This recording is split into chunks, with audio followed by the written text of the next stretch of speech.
അതെ, കുറേ കാര്യങ്ങൾ നമ്മൾ ഇന്നലെ ഡിസ്കസ് ചെയ്തില്ലേ? അങ്ങനത്തെ കാര്യമൊന്നുമല്ല കേട്ടോ. ഞാൻ ഒരു കഥ പറഞ്ഞ് തുടങ്ങട്ടെ. എന്താന്നോ, 5 വിരലുകൾ തമ്മിൽ ഒരു ചെറിയ ഷണ്ട് പോട്ടി. തമിഴിൽ കേട്ട കഥയായതുകൊണ്ട് ഇടയ്ക്കിടയ്ക്ക് തമിഴ് വരും. ഈ വിരൽ പറഞ്ഞു, ഞാനില്ലെങ്കിൽ ഒരിക്കലും നിങ്ങൾക്കൊരു സാധനം ഇങ്ങനെ പിടിക്കാൻ പറ്റില്ല, അപ്പോൾ എനിക്കാണ് ഇമ്പോർട്ടൻസ് കൂടുതലെന്ന് പറഞ്ഞു. ഈ വിരൽ പറഞ്ഞു, ഞാനില്ലെങ്കിൽ ഇങ്ങനെ ചൂണ്ടിക്കാണിക്കാൻ പറ്റില്ല നിങ്ങൾക്ക്, അപ്പോൾ എനിക്കാണ് കൂടുതൽ ഇമ്പോർട്ടൻസ് എന്ന് പറഞ്ഞു. നടുവിരലാകട്ടെ പറഞ്ഞു, നോക്കൂ എല്ലാവരേക്കാളും ഹൈറ്റ് കൂടുതലുള്ളത് എനിക്കാണ്, അപ്പോൾ ഞാനാണ് കൂടുതൽ മുന്തിയ ആളെന്ന് പറയും. അപ്പോൾ ഇത് കേട്ടുകൊണ്ടിരുന്ന ഇവൻ പറയുവേ, എൻ്റെ കയ്യിലാണ് എല്ലാവരും നല്ല വിലപിടിപ്പുള്ള മോതിരങ്ങളും നല്ല നല്ല ഫങ്ഷൻസിനൊക്കെ വൈരവും ഒക്കെ അണിയിക്കുന്നത് എന്ന് പറയും. ഇദ്ദേഹം പറയും, നിങ്ങൾ കൈ കൂപ്പുമ്പോൾ ഭഗവാനെയോ അല്ലെങ്കിൽ നല്ല കാര്യത്തിനോ കൈ കൂപ്പുമ്പോൾ ആരാ മുമ്പിൽ നിൽക്കുന്ന? ഞാനല്ലേ, എൻ്റെ പിന്നിലല്ലേ നിങ്ങൾ അണിനിരക്കുന്നതെന്ന് പറയും. അങ്ങനെ പറഞ്ഞുകൊണ്ടിരിക്കുന്ന സമയത്ത് ഒരാൾ ലഡു വേണോ എന്ന് ചോദിച്ചിട്ട് ഇങ്ങനെ സ്ട്രീറ്റിലൂടെ പോവത്രേ. അപ്പോൾ ഇതിന് 5ഉം കൂടെ ഒന്നിച്ച് ഇങ്ങനെ കൈ നീട്ടിയിട്ട് ലഡു മേടിക്കുന്നു എന്ന് പറഞ്ഞാൽ, ഒന്നിച്ച് ഒരാളായിട്ട് മേടിക്കാൻ പറ്റത്തില്ലല്ലോ, ഇങ്ങനെയല്ലേ മേടിക്കാൻ പറ്റുള്ളൂ കൈക്ക്.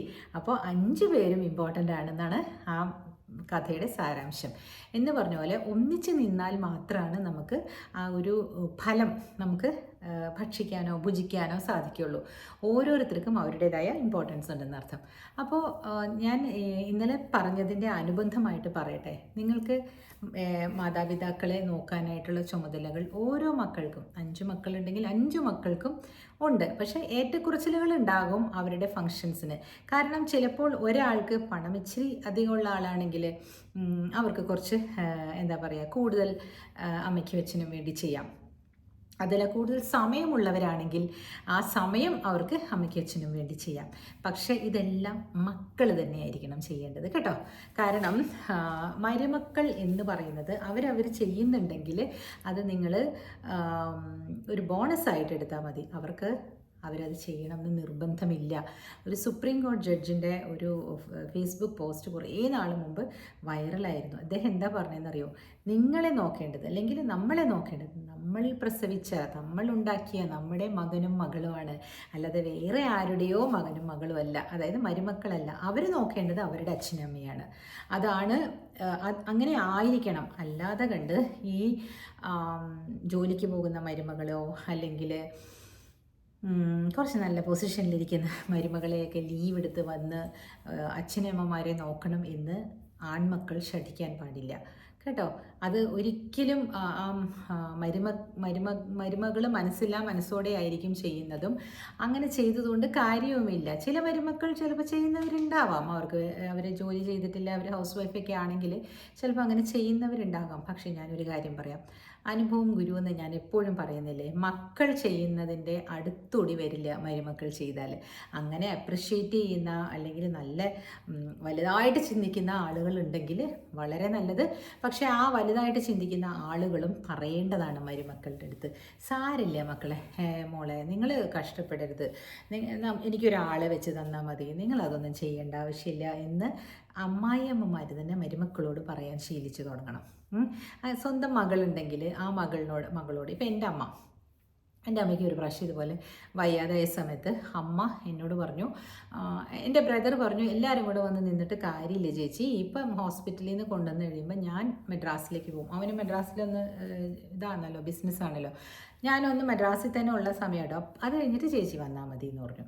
അപ്പോൾ അങ്ങനെ ഞങ്ങൾ തമ്മിൽ ഒരു അണ്ടർസ്റ്റാൻഡിങ്ങിലായിരുന്നു എപ്പോഴും. പിന്നെ അമ്മയ്ക്ക് എപ്പോഴും അമ്മമാർക്ക് അങ്ങനെയായിരിക്കും. അമ്മയ്ക്ക് ഞാൻ വന്നാൽ ഒന്ന് കുളിപ്പിച്ചു കൊടുക്കണം, അതൊക്കെ അമ്മയ്ക്ക് ഇഷ്ടമാണ്. അമ്മ പറയണേ, നീ ചെയ്യുമ്പോൾ എനിക്കതൊരു കടപ്പാട് പോലെ തോന്നൂലല്ലോ.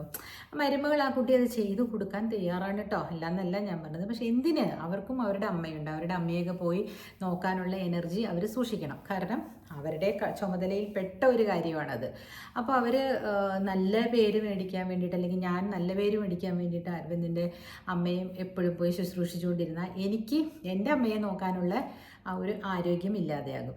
നല്ല പേരിന് വേണ്ടിയിട്ട്, അല്ലെങ്കിൽ ആളുകളുടെ മുമ്പിൽ നന്നായി നിൽക്കാൻ വേണ്ടിയിട്ടൊന്നും ഞാനങ്ങനെ ചെയ്യേണ്ട ആവശ്യമില്ല. ഞാൻ എൻ്റെ തുറന്ന അഭിപ്രായമാണ് കേട്ടോ. എപ്പോഴും നിങ്ങൾ സീനിയർ സിറ്റിസൺസ് ആക്ട് എടുത്ത് നോക്കിയിട്ടുണ്ടെങ്കിൽ അതിനകത്ത് പറയുന്നുണ്ട്, അതിൽ പറയുന്നത് മരുമകൾ, പേരക്കുട്ടികൾ, മക്കൾ എല്ലാവർക്കും നോക്കാനുള്ള ചുമതലയുണ്ടെന്ന്. നോക്കുക എന്ന് പറഞ്ഞാൽ ഫിസിക്കലി നോക്കുക എന്നല്ല, ചിലവിന് കൊടുക്കുക എന്നുള്ളതാണ്. അതെന്തിനാ മരുമക്കളെ അതിൽ ഉൾപ്പെടുത്തിയിരിക്കുന്നതെന്ന് വെച്ചാൽ, മകൻ ഇല്ലെങ്കിൽ ചിലപ്പോൾ ചിലർക്ക് അകാലത്തിൽ മകൻ മരിച്ചു പോകുന്നവരുണ്ടാവില്ലേ, അപ്പോൾ ചില മരുമക്കൾ അവരെ നോക്കിയില്ലെങ്കിലോ എന്നോർത്താണ് അതിൽ പെടുത്തിയിരിക്കുന്നത്.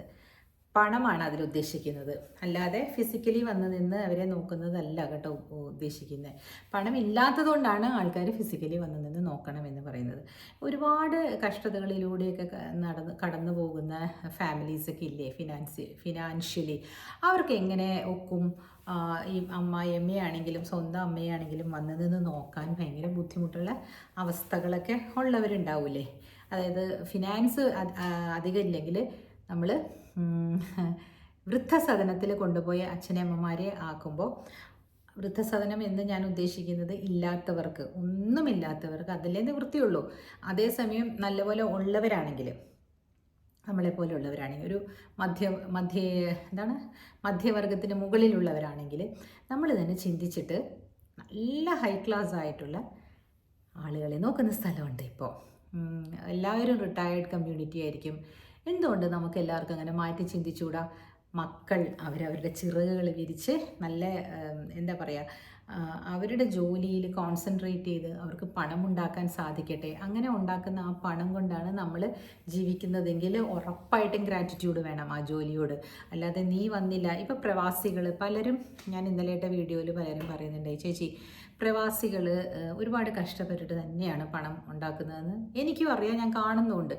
അവർ ഒരു നല്ല ഫംഗ്ഷന് പോവുകയോ ഒരു നല്ല അമ്പലങ്ങളിൽ പോകാനോ ഒന്നും പറ്റാതെ ഒരു വർഷം കൂടുമ്പോൾ അല്ലെങ്കിൽ 2 വർഷം കൂടുമ്പോഴൊക്കെയാണ് ചിലർ ഒരാളുടെ ജോലിയിൽ കിട്ടുന്ന പണം സേവിച്ച് അവർ ചെല്ലുന്നത്.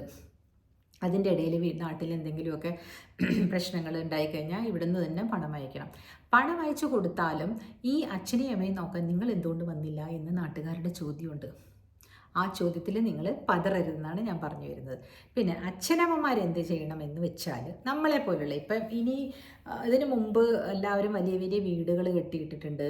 ആ വീട്ടിൽ അങ്ങനെ ഇരിക്കുകയാണ്. ഒരാൾക്ക് വേണ്ടിയിട്ട് 6-7 റൂമുള്ള വീടൊക്കെ ഉണ്ടാവും.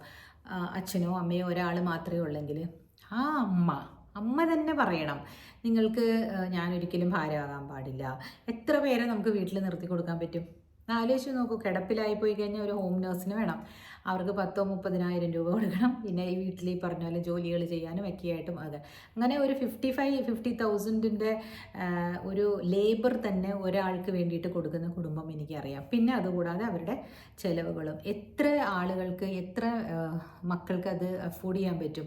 പിന്നെ ഇതുകൂടാതെ മക്കൾ എല്ലാവരും വിദേശത്താണെങ്കിൽ പണം അവർക്ക് പ്രശ്നമല്ലായിരിക്കാം, 3 പേരും കൂടി കൊടുക്കാമെന്ന് വയ്ക്കാം. അങ്ങനെ കൊടുക്കുന്നവരാണെങ്കിൽ ഇവരുടെ സുരക്ഷയെ പറ്റിയും നമ്മൾ വല്ലാതെ ഭയപ്പെടേണ്ട കാലമാണിതൊക്കെ. അപ്പോൾ എൻ്റെ അടുത്ത് ചോദിക്കുകയാണെങ്കിൽ നമ്മളെല്ലാവരും ഈ നാളെയെ പറ്റി കുറച്ച് ബോധവാന്മാരായിട്ട്, എനിക്കറിയുന്ന ഒരു സെറ്റപ്പുണ്ട്. ഞാൻ അതിൻ്റെ ഒരു പ്രമോഷനും ഒന്നും വേണ്ടി പറയുന്നതല്ല കേട്ടോ. നല്ല ഒരു രസം തോന്നി എനിക്കത് കണ്ടപ്പോൾ.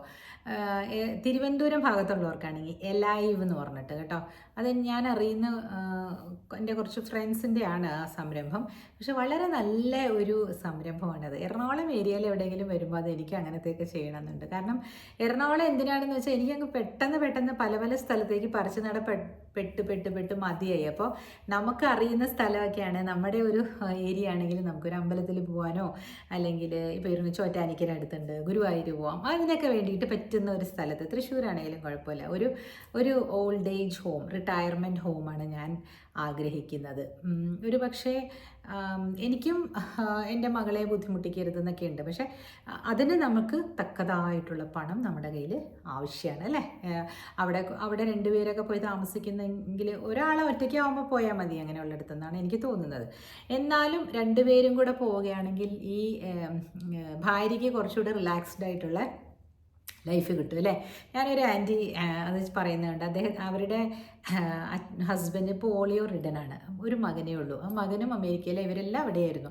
പക്ഷെ അവിടുത്തെ സെറ്റപ്പിൽ ഇവർക്ക് മാനേജ് ചെയ്യാൻ പറ്റാത്തതുകൊണ്ട് അവർ എന്ത് ചെയ്തു എന്നറിയോ, അത്രയും വർഷം കൊണ്ട് അവരുണ്ടാക്കിയ വീട്, അവിടെ വീട് മാത്രമാണല്ലോ ഉണ്ടാക്കുകയുള്ളൂ അല്ലേ, ആ വീട് അങ്ങോട്ട് വിറ്റിട്ട് ആ പൈസയും കൊണ്ട് അവർ തിരുവല്ല അടുത്തോ കോട്ടയം അടുത്തോ ഏതോ ഒരു ഓൾഡ് ഏജ് ഹോമിൽ, റിട്ടയർമെൻറ്റ് ഹോമിലാണ് അവർ താമസിക്കുന്നത്. കാരണം ഭർത്താവിന് കാല് വയ്യാണ്ട് വരുമ്പോൾ നല്ല പ്രായമുണ്ട്. ആ ആൻറ്റിക്ക് തന്നെ 70 വയസ്സുണ്ട്, ഡോക്ടറാണ്.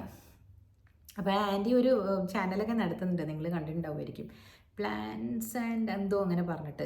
ശരിയാ, ആൻറ്റി പറയുന്ന എല്ലാം ഒന്നും നമുക്ക് ഇഷ്ടാവില്ല, കുറേ കാര്യങ്ങളുണ്ട് ഇങ്ങനെ എല്ലാം പുറത്ത് സഹിച്ചെന്നൊക്കെ പറഞ്ഞു, അതൊന്നും നമ്മൾ ശ്രദ്ധിക്കേണ്ട. പക്ഷേ ഓൾഡ് ഏജ് ആകുന്നതിന് മുമ്പേ ചെയ്യേണ്ട കാര്യങ്ങളൊക്കെ അവർ പറയുന്നത് വളരെ വളരെ അർത്ഥവത്തായിട്ടുള്ള കാര്യങ്ങളാണ് കേട്ടോ. ഒന്ന് അവർ പറഞ്ഞത് എന്താണെന്ന് വെച്ചാൽ, നിങ്ങൾ ഇപ്പോൾ ഒരു മകനേ ഉള്ളെന്ന് വെച്ചോ, അവരിതുപോലെ EMI ഒക്കെ എടുത്ത് സാധാരണ മധ്യവർഗങ്ങൾക്ക് ലോൺ എടുത്ത് വീടൊക്കെ വെച്ചാൽ ഒരു സമാധാനം എന്നുള്ള രീതിയിലാണല്ലോ എല്ലാവരും പോകുന്നത്. അപ്പോൾ അവർക്ക് ജോലിക്ക് പോയാലേ പറ്റുള്ളൂ EMI ഒക്കെ അടയ്ക്കാൻ. അപ്പോൾ അവർ എത്ര കാലം എന്ന് പറഞ്ഞാൽ, അതല്ലാതെ അവർ മോശമായ മക്കളായതുകൊണ്ടായിരിക്കില്ല, അവർ എത്ര കാലം എന്ന് പറഞ്ഞാൽ എത്ര നാളെന്ന് പറഞ്ഞാൽ ലീവ് എടുത്ത് ഓരോരോ കാര്യങ്ങൾക്ക് കൊണ്ടുപോകും അല്ലേ.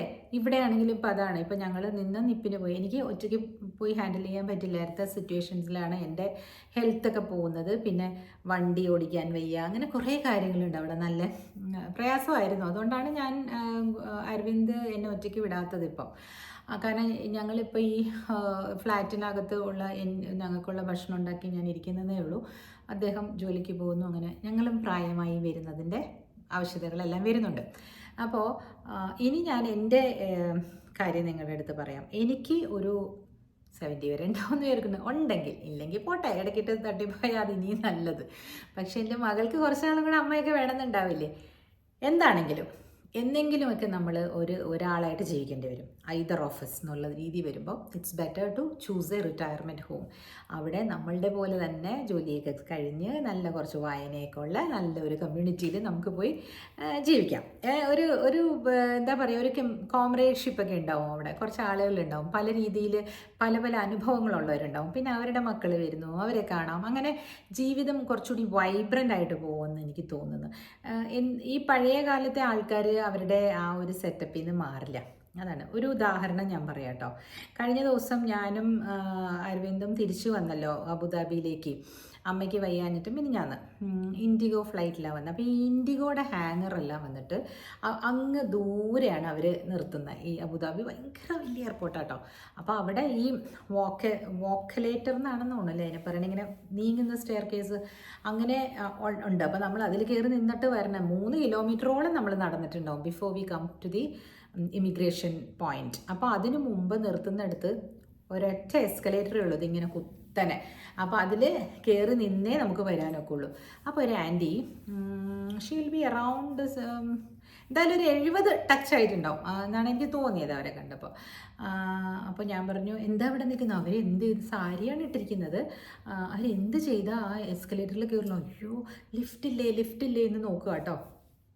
ഞാൻ പറഞ്ഞു, വരൂ ഞാൻ കൊണ്ടുപോകാം, പിടിക്കാം. ഒറ്റയ്ക്കാണ് വന്നതെന്നാണ് എനിക്ക് തോന്നുന്നത്, മക്കളെ കാണാൻ വന്നായിരിക്കും. ഞാൻ പിടിക്കാം, ഞാൻ പറഞ്ഞു തരാം, സമാധാനമായിട്ട് കേൾക്കൂ. ഞാൻ പറഞ്ഞു, ആ 2 വരയുടെ ഇടയ്ക്ക് കാല് വെച്ചാൽ മതി, നമ്മളെ അങ്ങ് എടുത്തോളൂ, നമ്മൾ വീഴില്ല, ഒരു പ്രാവശ്യം കയറിയാൽ മതി, നിങ്ങളെ പേടിക്കില്ല, ഞാൻ പിടിക്കാം. ഇത് ഞങ്ങളൊക്കെ അങ്ങനെ തന്നെയല്ലേ പഠിച്ചത്. ഞാൻ അത്രയും പറഞ്ഞിട്ടും, അയ്യോ എനിക്ക് പേടിയാണ് മോളെ എന്ന് പറഞ്ഞിട്ട് എനിക്ക് കയറിയില്ല, അവിടെ തന്നെ നിൽക്കണം. അവിടെ വേറെ ഒരു വഴിയില്ല, സ്റ്റെയർ കേസ് പോലും ഇല്ല, അവിടെ ഇതേ ഉള്ളു, ആ പ്ലേസിൽ അതേ ഉള്ളൂ. ഇത് ഒരു എന്താ പറയുക, ആ ചെറിയൊരു സ്പേസാണ് അവിടെ, അത് വയ്ക്കാനേ പറ്റിയിട്ടുള്ളൂ. അവർ ഇവിടെ ആരും അങ്ങനെ എസ്കലേറ്ററിൽ കയറാത്ത ആൾ വരുന്നവർ ചിന്തിക്കുന്നേ ഉണ്ടാവില്ലായിരിക്കും, അവിടെ ഇല്ല, അവരവിടെ ഇങ്ങനെ മിനുങ്ങസ്യാന്ന് നിൽക്കുകയാണ്. അപ്പം ഞാൻ ആലോചിക്കുകയായിരുന്നു, ഇങ്ങനെ മോൾസൊക്കെ ഉണ്ടല്ലോ, അവിടെ പോലും അവർ പോയിട്ടില്ലേ ദൈവമേ നാട്ടിൽ. എന്തുകൊണ്ടാണ്? മക്കളൊക്കെ കുറച്ചുകൂടി ഒന്ന് ശ്രദ്ധിക്കേണ്ടതായിരുന്നല്ലോ ഇവരെ കൊണ്ടുവരുന്നതിന് മുമ്പ്. ഇങ്ങനെ പേടിയുള്ള ആളാണെങ്കിൽ കുറച്ചൊന്ന് ആദ്യം തന്നെ പറഞ്ഞു കൊടുക്കണമല്ലോ എന്നൊക്കെ ഞാൻ എൻ്റെ മദറിൻലോനെ അതുകൊണ്ട് ലുലു മോള് കാണിക്കാനൊക്കെ കൊണ്ടുപോയായിരുന്നു കേട്ടോ ഒരു പ്രാവശ്യം. കാരണം പോയിട്ടില്ല അവർ, മാവേലിക്കര വെറുതെ ഇരിക്കുകയല്ലേ, എല്ലാവരും പോകുന്നു വരുന്നു. അപ്പം ഞാൻ കൊണ്ടുപോയി. ഇതേപോലെ തന്നെ എന്ത് ചെയ്താൽ കയറില്ല ഈ എസ്കലേറ്ററിൽ. പിന്നെ അവിടെയാണെങ്കിൽ ഉണ്ട്, ലിഫ്റ്റ് ഉണ്ട്. പക്ഷേ ലിഫ്റ്റിൽ നിറച്ച ആളായിരിക്കും, ഇടയ്ക്ക് നിർത്തില്ല. എന്നിട്ട് എൻ്റെ മോള് പിന്നെ അവിടെ നിന്ന് എസ്കലേറ്ററിലൊക്കെ കൊണ്ടുപോയി വന്നിട്ട് അമ്മച്ചിക്ക് പറയണ്ടായിരുന്നു. പക്ഷേ അമ്മച്ചി ഈസ് ടു ഓൾഡ് അല്ലേ, 80 വയസ്സായി. അമ്മച്ചി ഇതിൽ കയറി, ഇതൊക്കെ ഒരു അനുഭവമല്ലേ, ഇതൊക്കെ വേണ്ട. രക്ഷയില്ല, ചെയ്യില്ല. അപ്പോൾ അവരുടെ മൈൻഡ് സെറ്റ് അതാണ്, അത് നമുക്ക് മാറ്റാൻ പറ്റില്ല. എൻ്റെ അമ്മയ്ക്കും പേടിയാണ് എസ്കലേറ്റർ, പക്ഷെ എന്നാലും ഞങ്ങൾ രണ്ടുപേരും കൈയൊക്കെ പിടിച്ച് ഞങ്ങൾ കയറ്റാറുണ്ട്. അവർക്കത് എന്തുകൊണ്ടാണ്, എന്തൊരു പേടിയാണെന്നറിയോ? അരവിന്ദിൻ്റെ അമ്മ at least phone, touch phone operate ചെയ്യുന്നുണ്ട്, ലൈക്ക് ഞങ്ങളെ വീഡിയോ കോള് വിളിക്കാനുമൊക്കെ ഉണ്ട്. എൻ്റെ അമ്മ ഹൈസ്കൂൾ ടീച്ചറാണ്, PG പഠിച്ചതാണ്. എന്നിട്ട് റിട്ടയർഡായി അല്ല, ഞാൻ പറയാം, എന്നിട്ട് പോലും she is not able to handle this video കോൾസും അതൊന്നും അങ്ങോട്ട് മാറ്റാനും അത് മാനുവർ ചെയ്യാനും ഒന്നും അറിയില്ല. കാരണം എന്താണെന്നറിയോ, ഒരു കംഫർട്ട് സോണിൽ ഇരുന്നങ്ങ് പോയി. അത് തന്നെയാണ് അവരുടെ വീടിൻ്റെയും കാര്യം. അവർക്ക് അവരുടെ വീട് വിട്ട് എങ്ങോട്ടും പോകാൻ ഇഷ്ടമില്ല. തൊടിയിലൂടെ നടന്ന് അഡാപ്റ്റബിലിറ്റി കുറവാണ് നമ്മുടെ പ്രീവിയസ് ജനറേഷന്. അതൊരു കുറ്റം തന്നെയാണ്, കുറ്റവും കുറവും തന്നെയാണത്. അതേസമയം എൻ്റെ അച്ഛൻ ഈ ടെക്നോളജിയൊക്കെ പെട്ടെന്ന് പഠിച്ചെടുത്തു കഴിഞ്ഞു. വാട്സപ്പിൽ അത് ചെയ്യാനും ഇത് ചെയ്യാനും ഒക്കെ അച്ഛനറിയാം. പക്ഷേ അച്ഛനും ഇങ്ങനെ തന്നെയാണ്. എന്താ പറയുക, അച്ഛൻ്റെ ഒരു കംഫർട്ട് സോൺ വിട്ടിട്ട് അച്ഛനും പുറത്തിറങ്ങാൻ ഇഷ്ടമില്ല. അച്ഛൻ്റെ റൂമിലിപ്പോൾ അച്ഛനെ നോക്കാൻ ആൾക്കാരെ നിർത്തിയിട്ടുണ്ട്. അവർ കിടക്കുന്ന അതൊന്നും അച്ഛന് അത്ര ഇഷ്ടമല്ല. പക്ഷേ 87 ഇയേഴ്സ് ആകുമ്പോൾ നമുക്ക് ആരെങ്കിലും വേണ്ടി വരും. നമ്മുടെ കാലുകളെല്ലാം വീക്കായി തുടങ്ങും അല്ലേ. നമുക്കൊരു മനുഷ്യായുസ്സിന് എത്രത്തോളം ആരോഗ്യം എത്ര കാലത്തേക്ക് ഉണ്ടാകാൻ പറ്റും, നമ്മുടെ ശരീരത്തിൻ്റെ മസിൽസിനും പേശികൾക്കും ഒക്കെ ഒരു ബലക്ഷയം സംഭവിക്കും അല്ലേ. അതല്ലേ പ്രകൃതി നിയമം. അപ്പോൾ അതെല്ലാം മനസ്സിലാക്കണം. നമ്മൾ ഇപ്പോൾ ഇനി വരുന്ന വൃദ്ധരാകാൻ പോകുന്നവർ, ഇപ്പം തൈക്കളവരായിക്കൊണ്ടിരിക്കുന്നവർ, അവർക്കാണ് എൻ്റെ ഈ ടോക്സ് ഞാൻ പറയുന്നത്. കാരണം just think about it, think about your finances and think, yes, you need medical facilities, you need medical assistance, you need someone to cook for you. ഇത് അക്സെപ്റ്റ് ചെയ്ത് കൊണ്ടുപോവുക. ഇത് നമ്മൾ അക്സെപ്റ്റ് ചെയ്തേ പറ്റുള്ളൂ. കുറച്ച് കഴിയുമ്പോൾ പിന്നെ നമ്മൾ തനിയെ ജീവിക്കേണ്ടി വന്നു കഴിഞ്ഞാൽ തനിയെ ജീവിക്കാനുള്ള മൈൻഡ് സെറ്റ് നമ്മൾ ഉണ്ടാക്കിയെടുക്കുക. നമ്മൾ ആരും ഒന്നിച്ചല്ല വന്നതും ഇവിടുന്ന് പോകാൻ പോകുന്നതും അല്ലേ. സോ അതിന് വേണ്ടിയിട്ടുള്ള ആ കരുത്ത് നമ്മൾ ആർജിച്ചുകൊണ്ടിരിക്കുക. എത്രത്തോളം കാലം നമ്മുടെ കൂടെ നമ്മുടെ സ്പൗസ് ഉണ്ടാകുന്നു, ഓഫ് കോഴ്സ് നമുക്കതിനുള്ള വിലയും നിലയും സമാധാനവും കൂടെ ഉണ്ടാകും. പക്ഷേ എപ്പോഴും അങ്ങനെയല്ലല്ലോ പ്രകൃതിയുടെ നിയതി എന്ന് പറയുന്നത് അല്ലേ. എന്തായാലും ഒരു ക്ഷയം, ഒരു വൃദ്ധിക്ഷയമൊക്കെ ഒരു മനുഷ്യായുസ്സിൽ എല്ലാവരും അനുഭവിച്ചേ പറ്റുള്ളൂ. അപ്പോൾ ഇതുകൂടെ നിങ്ങളൊന്ന് കേട്ടിരിക്കണം എന്ന് എനിക്ക് തോന്നി കേട്ടോ. പിന്നെ ഈ പറഞ്ഞ പോലെ മക്കൾ എല്ലാവരും കൂടെ ഒന്നിച്ച് വന്നിട്ട്, ഇപ്പോൾ 3-4 മക്കളുണ്ടെങ്കിൽ എല്ലാവരും ഒന്നിച്ച് വന്ന് ICUവിൻ്റെ വാതിക്കൽ അവിടെ ഇരിക്കുന്നതിലും നല്ലത് ഓരോരുത്തർ ടേൺ എടുത്തു. ബിക്കോസ് നമുക്ക് പറയാൻ പറ്റില്ല ആരുടെ ടേണിൽ വരുമ്പോഴാണ് അപ്പനും അമ്മയ്ക്കും എന്തെങ്കിലും ആവണമെന്നുള്ളത്, അതായെന്നിരിക്കും. പക്ഷേ നിങ്ങൾ എല്ലാവരുടെയും എനർജിക്ക് വില കൽപ്പിക്കുക. ഒരാൾ ഒരു മാസം വന്ന് നിൽക്കാൻ പറ്റുന്ന ജർമ്മനിയിൽ നിന്നാണെങ്കിൽ അങ്ങേര് വന്ന് നിൽക്കുക, അത് കഴിഞ്ഞ് അടുത്ത ആൾ വരിക, ഇങ്ങനെ ആയിരിക്കണം കേട്ടോ. അതേപോലെ trust the people who are working for you and give them some extra. നിങ്ങളൊരു 20,000-30,000 രൂപയ്ക്ക് ഒരാളെ നിർത്തിയിട്ടുണ്ടെങ്കിൽ അവരാ ചെയ്യുന്ന ജോലി അവർ വൃത്തിയായിട്ട് ചെയ്തോട്ടെ. പക്ഷെ നിങ്ങൾ ഓരോരുത്തരും പോകുമ്പോൾ ചെറിയ ചെറിയ ടിപ്സ് അവർക്ക് കൊടുക്കുക പണമായിട്ട്. കാരണം അവരെന്തായാലും അവരുടെ ഇല്ലായ്മ കൊണ്ടല്ലേ നമ്മുടെ അടുക്കള പുറത്തും നമ്മളുടെ അടുത്തും വന്ന് നിന്ന് ജോലി ചെയ്യുന്നത്. അതെന്നും നമ്മുടെ മനസ്സിലുണ്ടാവണം. അവർ പണത്തിന് വേണ്ടി തന്നെയാണ് അവർ ജോലി ചെയ്യുന്നത്. പിന്നെ ആ കിട്ടുന്ന പണത്തിന് അവർ ആത്മാർത്ഥത കാണിക്കുന്നത് അത് അവരുടെ ഗുണം. അങ്ങനെ വിചാരിക്കണം കേട്ടോ. പിന്നെ ഈ പറഞ്ഞ പോലെ അമ്മ ഈ ആകുന്നതോ അല്ലെങ്കിൽ കുറച്ച് ഒരു ഡിസോറിയൻറ്റഡ് ആയിട്ടുള്ളവരുടെ അടുത്തൊന്നും അധികം പണം കൊടുക്കാതിരിക്കുക. അവർക്ക് തന്നെ ഓർമ്മയുണ്ടാവില്ല എങ്ങനെയാണ് ഹാൻഡിൽ ചെയ്യേണ്ടതെന്ന്. അപ്പോൾ ഇലക്ട്രിസിറ്റി ബില്ല്, ടെലിഫോൺ ബില്ല് ഇതൊക്കെ ഓൺലൈനിൽ മക്കൾ തന്നെ അടച്ചു കൊടുക്കുക. അത് കഴിഞ്ഞിട്ട് ഏതെങ്കിലും ഒരു കടയിലോ അല്ലെങ്കിൽ എവിടെയെങ്കിലും ഇപ്പോൾ ഈ GPay സിസ്റ്റം ഒക്കെ ഉണ്ടെങ്കിൽ അവിടെ പറ്റ് കൊടുത്തിട്ട് സാധനങ്ങൾ വീട്ടിൽ കൊണ്ടുവന്ന് കൊടുക്കുക, അവർ ജോലിക്കാരെ ഏൽപ്പിക്കുക. അങ്ങനെ അല്ലാതെ ഇവരെ ഇനി കാശ് ഹാൻഡിൽ ചെയ്യാൻ കൊടുത്താൽ അവർക്ക് ഓർമ്മയുണ്ടാവില്ല. അത് അവരുടെ കുഴപ്പമല്ല, അവരെന്താണ് ചെയ്യുന്നതെന്ന് അവർക്ക് ഓർമ്മയുണ്ടാവില്ല. പിന്നെ എന്തിനു വേണ്ടിയിട്ടാണ് ചിലവഴിക്കേണ്ടതെന്നും അവർക്ക് വലിയ ഐഡിയ ഒന്നും ഉണ്ടാവില്ല. അതുകൊണ്ട് പിന്നെ ഒരു കാര്യം, ഈ പ്രായമായ ആൾക്കാർ ഇപ്പോൾ ഇത് കേൾക്കുന്നില്ല, എൻ്റെ അത്ര വയസ്സുള്ളവരെ കേൾക്കുന്നുണ്ടാവുള്ളൂ അല്ലേ, പിന്നെ കുട്ടികളും. അപ്പോൾ കേൾക്കുന്ന മക്കൾ അമ്മമാർക്ക് പറഞ്ഞു കൊടുക്കുക, അമ്മേ ഇനിയിപ്പോൾ നമ്മളിങ്ങനെ ഈ കല്യാണങ്ങളൊക്കെ ഇല്ലേ പല പല പല അങ്ങനെയുള്ള സ്ഥലങ്ങളിലൊക്കെ പോകുമ്പോൾ ഈ പൈസ കൊടുക്കുന്ന പരിപാടിയുണ്ട്. ഈ അമ്മയ്ക്ക് ഈ മക്കൾ മരുന്ന് വാങ്ങിക്കാനോ അതിനും ഇതിനൊക്കെ കൊടുക്കുന്നത് കാശൊക്കെ കൊണ്ടുപോയിട്ട് ഇങ്ങനെ അയ്യോ എനിക്ക് മനക്കേടാണ് അത് കൊടുത്തില്ലെങ്കിൽ എന്ന് പറഞ്ഞുള്ള ഏർപ്പാട് ഇതെല്ലാം അങ്ങ് നിർത്തുക. ഇതൊന്നും ചെയ്യരുത്. എസ്പെഷ്യലി ഒരു 75+, അതും നിങ്ങൾക്ക് പെൻഷനൊന്നും ഇല്ലെങ്കിൽ ചെയ്യരുത്. നിങ്ങൾക്ക് മനസ്സിലാകുന്നുണ്ടാവും ഞാൻ ആരെ പറ്റിയൊക്കെയാണ് ഉദ്ദേശിക്കുന്നത് പറയുന്നതെന്ന്. എനിക്ക് കുഴപ്പമൊന്നുമില്ല, പറഞ്ഞേ പറ്റൂ. ഇതുപോലെ പല ആളുകളും ഉണ്ടാകും അവിടെ. ആരും ധൈര്യപ്പെടുന്നില്ല, കാരണം ഇമേജ് കുഴപ്പം വരും. അയ്യോ ഞാൻ മോശക്കാരിയാണെന്ന് എല്ലാവരും പറയില്ലേ. എന്ത് മോശം, എന്ത് നല്ലത്? നമ്മളുടെ കയ്യിൽ നമ്മുടെ പൈസ നമുക്കുണ്ടെങ്കിൽ നമുക്ക് ജീവിക്കാം, നമുക്ക് ജോലിക്കാരെ വെക്കാം, നമുക്ക് നല്ല ഫുഡ് വയ്ക്കാം, ഫുഡ് കഴിക്കാം. ഇതൊക്കെ ആയിരിക്കണം നമ്മുടെ ജീവിതത്തിൽ. അല്ലാതെ ഈ 75-80 വയസ്സ് കഴിഞ്ഞ് മക്കളുടെ ഇതിൽ ജീവിക്കുന്നവർ കൂടുതൽ ഇങ്ങനെ ഇതിന് പോകരുതെന്നാണ് എൻ്റെ അഭിപ്രായം. കല്യാണങ്ങൾക്ക് പോകണമെന്നല്ല ഞാൻ പറഞ്ഞത്, നിങ്ങൾക്ക് പോകാൻ പറ്റുമെങ്കിൽ പോവാം. പക്ഷേ you should go there gracefully, give them the blessings and come back. അത്രേ ഉള്ളൂ അല്ലേ? കവറിലിട്ട് കൊടുക്കണോ? നിങ്ങൾ തന്നെ പറഞ്ഞോട്ടാ, എൻ്റെ അഭിപ്രായം കേട്ടോ ഞാൻ പറയണത്. എൻ്റെ ചാനലിൽ നിങ്ങളങ്ങനെ ചെയ്യണം എന്നല്ല, ബട്ട് അതായിരിക്കും ഉചിതം എന്ന് എനിക്ക് തോന്നി. ബിക്കോസ് ഓരോ എയിൽമെൻറ്റ്സ് വരുമ്പോഴും നമുക്ക് പണമാണ് ചിലവാകേണ്ടത്. So let us keep that money for ourselves, no? What do you think? എൻ്റെ അഭിപ്രായമാണ്. ഞാൻ ഇങ്ങനെ ഒരുപാട് കഷ്ടപ്പെടുന്ന അല്ലെങ്കിൽ എന്നെക്കൊണ്ട് ഉപകാരം ഉണ്ടാവും എന്ന് പറയുന്ന ആൾക്കാർക്ക് വേണ്ടിയിട്ട് മാത്രമാണ് ഞാൻ, അതായത് ഞാൻ കൊടുക്കുന്ന ആ പണം അവർക്ക് ഉപകാരമാകുമെന്നവർക്ക് മാത്രമാണ് ഞാൻ സഹായിക്കാൻ ശ്രമിക്കാറുള്ളൂ. അല്ലാത്തവരോട് എനിക്ക് സഹതാപവും ഇല്ല, എനിക്ക് സഹായിക്കാൻ തോന്നാറുമില്ല, ഞാൻ ചെയ്യുകയുമില്ല. Maybe that's a cruel thing, എനിക്കറിയില്ല. അതേപോലെ ഞാൻ എൻ്റെ പൈസ ഞാൻ എങ്ങനെയാണ് കൊടുക്കുന്നതെന്ന് വെച്ചാൽ ഞാനൊരു പെർസെൻറ്റേജ് മാറ്റി വെച്ചിട്ടുണ്ട് ഒരു വർഷത്തേക്ക് വേണ്ടിയിട്ട്. ആ പണം ഞാൻ എനിക്ക് അറിയില്ലാത്ത ആളുകൾക്കാണ് ഞാൻ അധികം കൊടുക്കാറുള്ളത്. അപ്പോൾ എൻ്റെ അച്ഛൻ പറയും നമ്മുടെ വീട്ടിൽ ജോലി എടുക്കുന്നവർക്ക് കൊടുക്കണം എന്ന് പറയും. പക്ഷേ അങ്ങനെ ഒരാൾക്ക് തന്നെ കൊടുത്തുകൊണ്ടിരിക്കാൻ പറ്റില്ല. നമ്മൾ പല ആളുകൾക്കും അവരുടെ ആവശ്യങ്ങൾ കണ്ടറിഞ്ഞ് നമ്മൾ അവരെ ഹെൽപ്പ് ചെയ്യേണ്ടതുണ്ട്. നിങ്ങളെന്ത് പറയുന്നു? ജോലിക്കാരെ നമ്മൾ നോക്കണമെന്ന് ഞാൻ പറഞ്ഞല്ലോ നേരത്തെ. പക്ഷേ നമ്മളിപ്പോൾ എത്രയാണ് കൊടുക്കാനുണ്ട്? ഞാനൊരു 10,000 കൊടുക്കാൻ ഉദ്ദേശിച്ച് വെച്ചിരിക്കുന്നതെന്ന് വെക്ക്, കുറച്ച് എൻ്റെ എമൗണ്ട്, അതാണ് എൻ്റെ ചാരിറ്റി എമൗണ്ടെങ്കിൽ ആ 10 ഞാൻ ഒരാൾക്ക് തന്നെ കൊടുക്കാൻ പറ്റില്ലല്ലോ.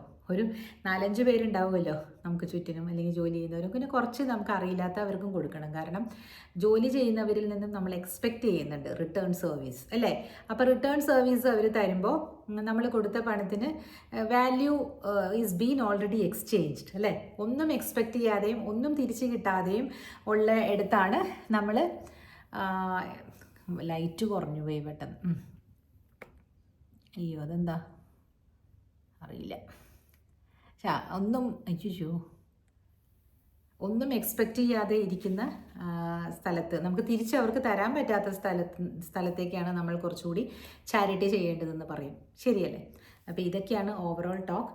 ദ ടേക്ക് അവേ ഈസ് ഒന്നിച്ച് നിൽക്കുക. ആ 5 വിരലിൻ്റെ കാര്യം ഞാൻ പറഞ്ഞില്ലേ, അതുപോലെ മക്കൾ ഒന്നിച്ച് നിൽക്കുക കാര്യങ്ങൾ നടത്താൻ വേണ്ടിയിട്ട്. പിന്നെ ടേൺസ് എടുത്ത് വിസിറ്റ് ചെയ്ത് അവരെ നോക്കാനോ അല്ലെങ്കിൽ ഹോസ്പിറ്റലിൽ കൊണ്ടുപോകാനോ അവർക്ക് അച്ഛനും അമ്മയ്ക്കും കമ്പനി കൊടുക്കാനോ ഒക്കെ ശ്രമിക്കുക. അല്ലാതെ എല്ലാവരും കൂടെ വന്നിരുന്നിട്ട് ഒരു കാര്യമല്ല. ഇറ്റ് ഈസ് നോട്ട് എന്താ പറയുക, ഇമോഷണലായിട്ട് നമ്മൾ ചിന്തിച്ചിട്ട് കാര്യമില്ല. ഇനി മുതൽ പ്രാക്ടിക്കലായിരിക്കണം. Correct. Okay, so welcome again tomorrow. By.